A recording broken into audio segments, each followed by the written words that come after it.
getting out. No. Wait until I park. Everyone's already inside. Careful crossing the street.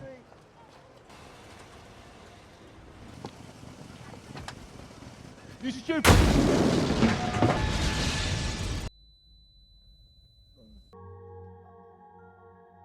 The film opens with a young woman making her way towards her father's car. Her father, Quan, drives her to a clothing store in Knightsbridge, London, where she is eager to pick up a dress. Impatient to get inside, she insists on going ahead while Quan parks the car, and although he hesitates, he ultimately agrees. Just as he begins to park, a devastating explosion erupts in the vicinity, injuring everyone nearby, including him. When Quan regains consciousness, he quickly realizes that the blast originated from the clothing store. The narrative then shifts to an office setting, where an employee receives a phone call from someone claiming to represent the authentic IRA, Irish Republican Army, taking responsibility for the recent bombings. The employee promptly relays this information to his boss, who directs the team to conduct a thorough investigation. A photographer captures the chaotic aftermath of the bombing, documenting the injured, but deliberately avoids the heart-wrenching scene of Quan cradling his lifeless daughter. Meanwhile, in their hideout, the terrorists watch the news coverage of the attack. A newcomer questions them about the casualties, and while one member suggests they should relocate to avoid detection, another cautions that moving could jeopardize their anonymity. The following day in Belfast, Ireland, Liam Hennessy awakens beside his mistress, Maggie Dunn, startled by the news of the bombing. His anxiety escalates when he receives a call from his wife, Mary.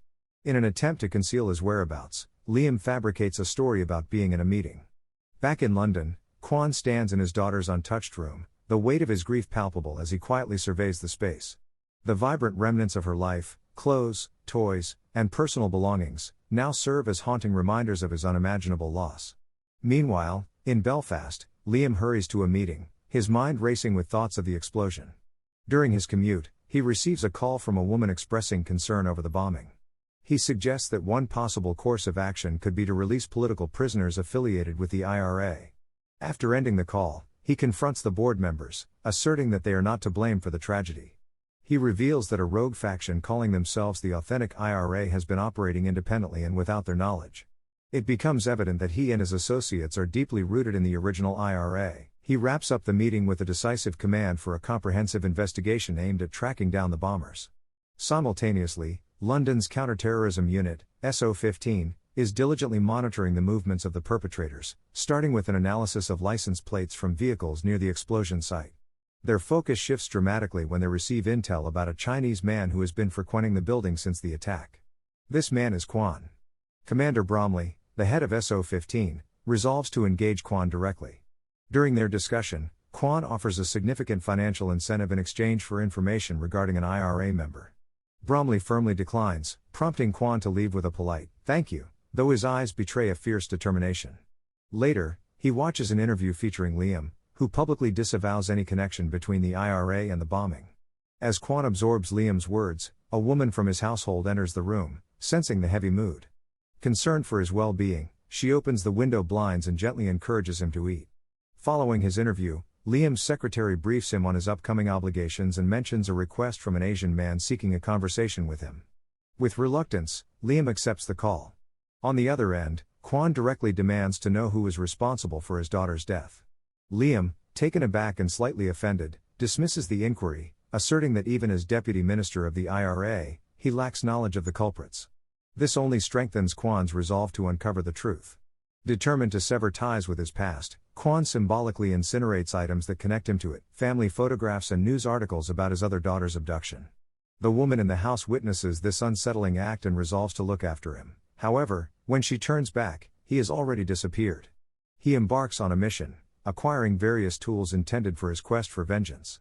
Disguising his van as a gardening vehicle allows him to blend into the background seamlessly. When the woman eventually tracks him down, she implores him to return, but he silently walks away, consumed by his singular purpose.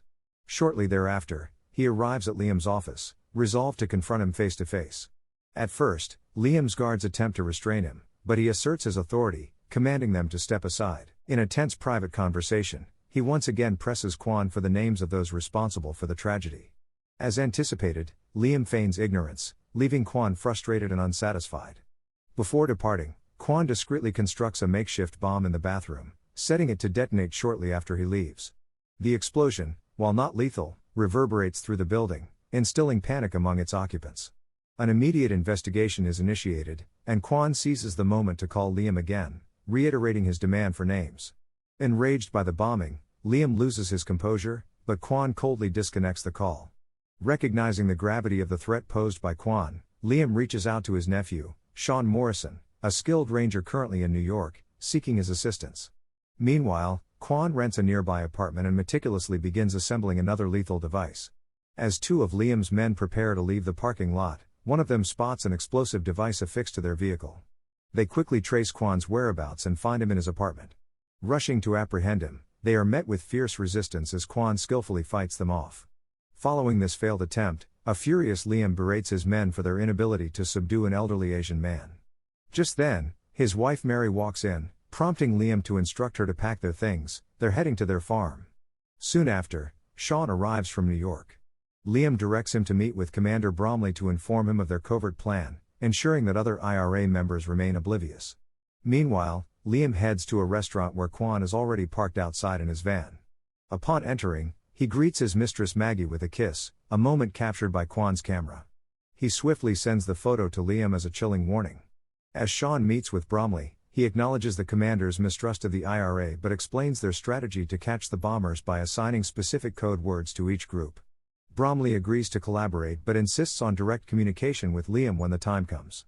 Unbeknownst to Liam, Quan is lurking in the nearby forest as he arrives at his farm. Under the cover of night, Quan stealthily infiltrates the property, plants a bomb, and takes down two of Liam's men.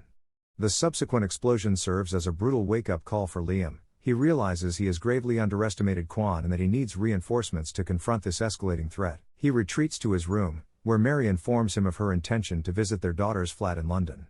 Meanwhile, elsewhere, the terrorists devise a plan to bomb a plane that has no Irish passengers aboard. At a pub, Maggie works her charm on a man with a laptop, weaving a web of seduction. The following day, chaos erupts near the farm as another explosion rocks the area, flipping one of Liam's men's cars. The remaining men rush into the forest, convinced that Quan is hiding among the trees. They soon find themselves ensnared in a series of traps set by Quan, who skillfully outmaneuvers them. However, one of Liam's men manages to inflict a shoulder wound on Quan, forcing him to retreat. This man informs Liam of the need for a tracker, indicating that Sean must be brought in for the task. In London, Mary applies her makeup when a knock at the door reveals Sean. She engages him with flirtatious questions, clearly trying to seduce him.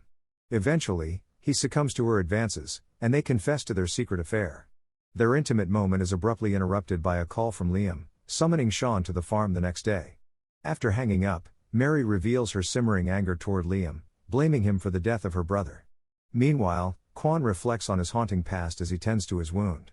As he cauterizes the injury, painful memories resurface, his daughters being abducted by pirates and the tragic moment when he and his wife were shot off their boat. In a parallel thread, Liam finally uncovers crucial details about Quan's history. He learns that Quan was once a U.S. soldier who served in Vietnam and possesses formidable skills that make him a dangerous adversary. However, his thoughts are interrupted when McGrath, one of his IRA associates, storms into the room. They engage in a heated argument, with McGrath accusing Liam of losing his revolutionary edge. Liam retorts fiercely that his focus has shifted toward maintaining peace, prompting McGrath to leave in frustration. After the confrontation, Liam realizes that his dog is missing and discovers that his gun has been taken. Suddenly, Quan appears, holding the gun and aiming it at Liam. He coldly assures Liam that the dog is merely sleeping and demands to know who is responsible for his daughter's death. When Liam predictably feigns ignorance, Quan escalates his threat, compelling Liam to divulge his covert plan involving code words designed to capture the bombers. Content for the moment, Quan grants him a strict deadline of 24 hours to deliver results. The following day, catastrophe unfolds as a double-decker bus detonates on a bridge, claiming the lives of 16 innocent people. In the wake of this tragedy, Bromley, the counterterrorism chief, urgently contacts Liam to relay that the bombers did not utilize the designated code word. Liam assures him that he will investigate the matter. Later, he discovers that Sean had visited his wife in London. After a 2-hour private meeting, she subsequently met with McGrath. Upon returning from London, Sean heads directly to the forest, intent on tracking down Quan. Meanwhile, the terrorists plot their next move, to detonate a bomb disguised as a laptop battery on a plane. The SO-15 counterterrorism unit successfully identifies one of the terrorists through a burn mark and secures footage of him alongside an IRA member. Bromley informs Liam that the traitor within their ranks is none other than McGrath, warning him that failure to act will result in his arrest. Furious over this betrayal, Liam confronts McGrath and demands the names of the bombers. When McGrath refuses to comply, Liam shoots him in the leg and resorts to torture. Under duress, McGrath divulges critical information about the terrorists, revealing that one of them is Maggie, whose real name is Sarah McKay. He also discloses details about his encounter with Mary, who orchestrated the attacks in retaliation for her brother's murder at the hands of a UVF death squad. Driven by hatred for both the British and her husband, she had allowed her brother's killers to be imprisoned. In a fit of rage and betrayal, Liam kills McGrath.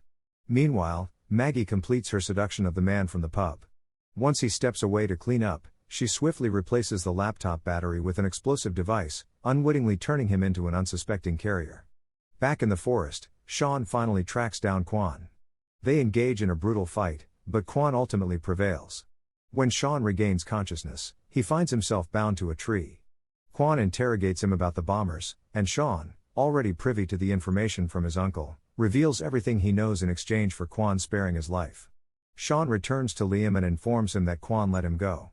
However, Liam's primary concern is not the imminent threat but rather the affair brewing between Chan and his wife. He discloses that Mary was the one who leaked the code word information to the bombers and instructs Chan to return to New York after completing one last mission.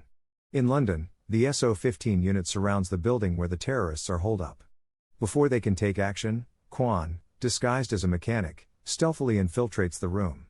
A fierce confrontation ensues, and he single-handedly eliminates all the terrorists, sparing only Maggie. He makes his escape just as the counterterrorism team storms in. They successfully capture Maggie and extract vital information about the bomb, enabling them to alert the airport and avert a potential disaster. Meanwhile, Quan becomes a fugitive. Liam receives a call informing him that, despite his role in thwarting the terrorists, he is now under the scrutiny of the British government. Concurrently, Chan completes his final task by murdering Mary. Upon returning to his hotel, Liam is confronted by Quan, who compels him to publicly post the damaging photo of his kiss with his mistress, effectively sealing Liam's professional downfall. Quan then returns to his store, and when Bromley learns of his return, he instructs his men to leave him be, as a gesture of gratitude for his invaluable assistance. Thank you for watching. If you are new, don't forget to subscribe for more recaps. Until next time, have a nice day.